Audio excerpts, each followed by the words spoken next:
YouTube. What's going on out there?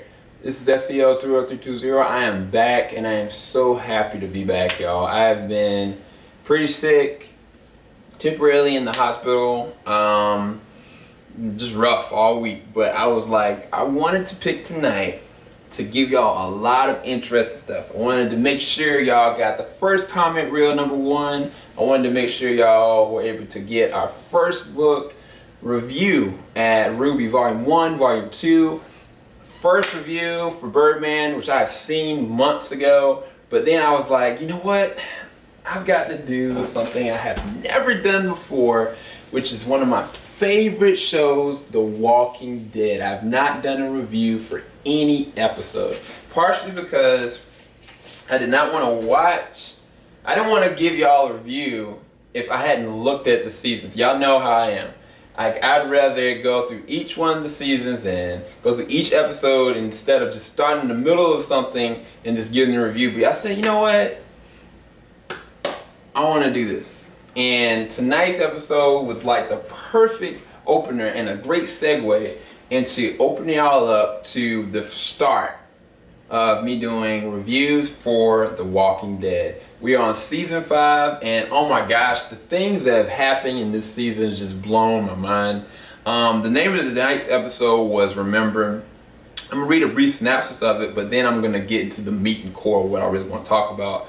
After Rick and his group arrive in Alexandria, they must adapt to a strange and new lifestyle while Rick remains mistrustful. That's an understatement. This is the fact of what happened in the beginning of this season, first of all. Like, the group, they were put under the most terrible kind of microscope ever because they were kidnapped, strung up, and about to be killed by cannibals. And not only that, they barely made it out alive. And not only was Rick's daughter almost killed, but everybody in the group were tested and tried. I mean, what came out of it was some of these cannibals actually got out. They were actually caught. One of the main characters, Bob, who plays such an awesome role, I mean, and his leg got eaten.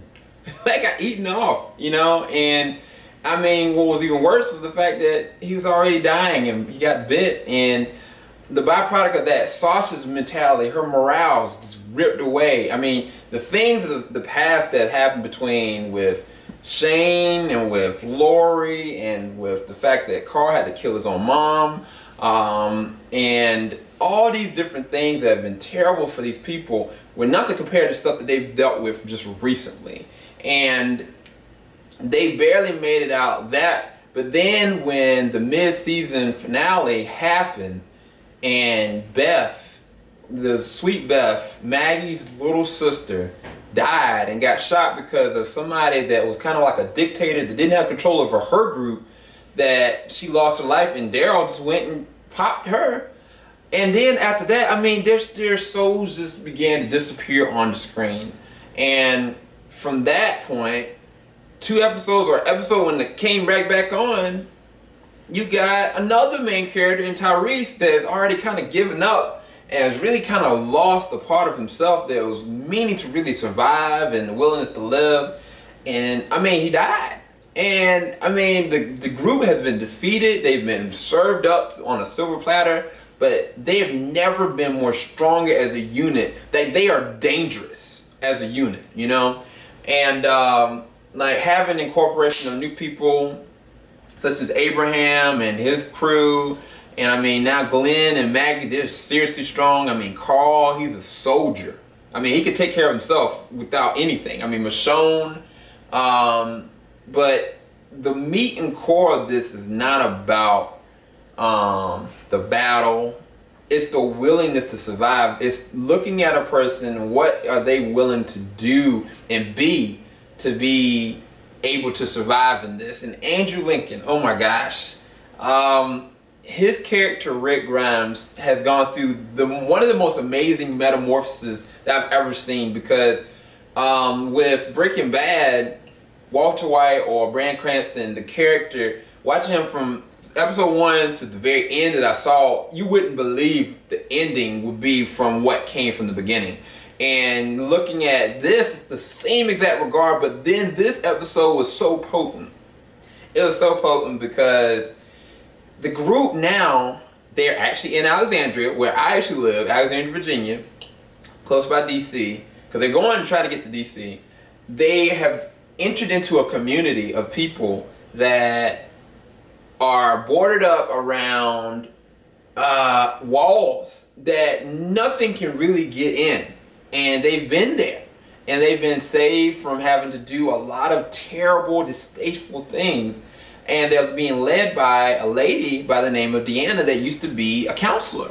Like, I mean, like with like the government.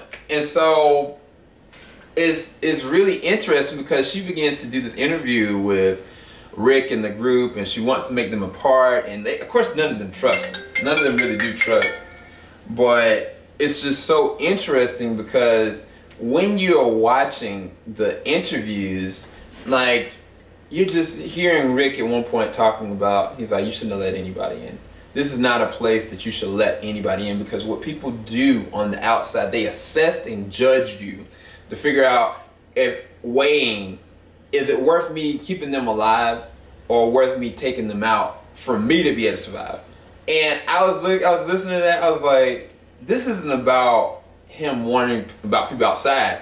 It is him telling her, look, I'm watching you, I'm looking up and down what's going on with you, and you shouldn't let me in. Basically, I mean, even given the end of this, I can see, I was like, the group has come from being this wholesome, like, group just trying to make it, to being deadly.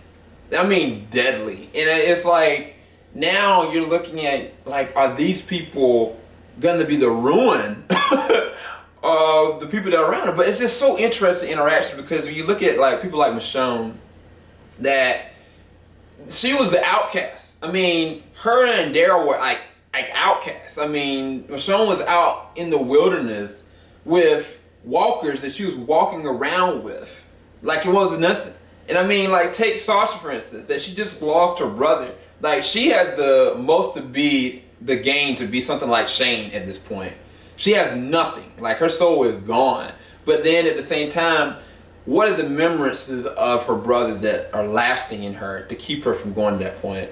With Michonne interacting with Carl and with Rick, how is she now becoming more like human, you know? Taking like Glenn, for instance, that he was kind of, at this point, he's coming like, in my opinion, if something happened to Rick, it would be left to Glenn to take care of everybody, you know, just because he's the leader. He is a born and bred leader. He's always been like a person to be able to get and navigate that stuff, but at this point now, he's just grown so much. In this episode, watching them interact and watching when Carl was trying to interact with these young guys, and now this group, they've got like water, they've got electricity, they got all these different things. Like, the group is in shock. They don't know what to do with it. And I think that the inside of them, like the side of them that's the willing to survive, is wanting to come out. But then there's a human part of them that had hope to being able to be in a place like this, that now they're like, what do I do? What am I supposed to do now, you know? And it's just awesome television. So it's like, looking at this episode, if you looked at the first season, or the first 2 seasons maybe, and you went and looked at that and you skipped everything that happened, right?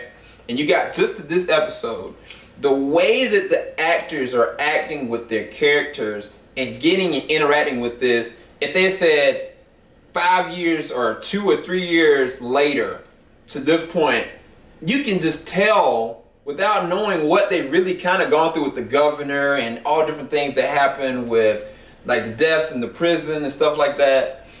You could tell just off their acting alone on this episode that it was just solidified perfectly, because they represent their characters. They've shown the growth. They've shown that they are not only relatable, but they have evolved. And I mean, even like episodes like this, even like the episode where Tyrese died, was such an awesome, extravagant kind of episode, because it was kind of like a dream state, you know, and such like a good send-off for him, even though I didn't want him to be sent off. It was just really immaculate, really well done.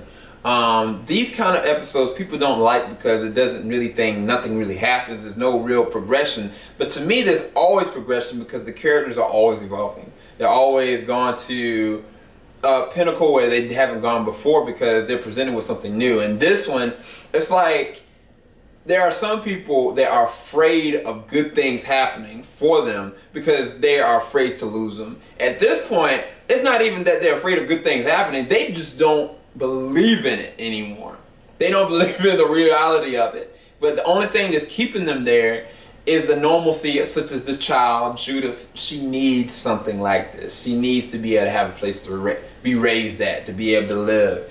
And even like the parts of their humanity that know that, man, I need to get myself together. When Rick, at some point in this episode, has his beard cut off, I looked at it like, man, I remember him.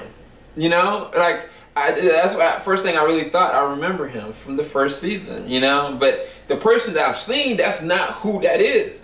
And when you look at it in his eyes, and when you look at the last thing that he says at the end of this episode, you realize this is not the Rick that we know. Even with the uniform, because they all now put into roles that they're gonna be. And the fact, the role that they want Rick to be now, this is really interesting. So this is a really great episode. I give this episode a 9 out of 10, and look for me to have more reviews of The Walking Dead to come. Part of the reason, like I said, I didn't do reviews because like I didn't want to go all the way back. But then there's The Talking Dead. Like, what's the point of me doing like reviews if everybody's gonna look at The Talking Dead and go and interact there, you know? But if y'all think that I shouldn't do reviews for The Walking Dead, please let me know in the comments below. But if you did like this, and if you have anything you want to talk about with The Walking Dead, I am there. Like, I am a freaking guru when it comes to the things of The Walking Dead. I've watched every single episode, and I've loved every single episode ever since. So please leave your comments below, and like this episode if you really liked it. And anything y'all want to talk about, please let me know when it comes to all this. Like, oh my gosh, this is going to be some interesting stuff ahead. Yeah, I guess that's all I have. And look for a lot more to come. This is SCL0320 signing out.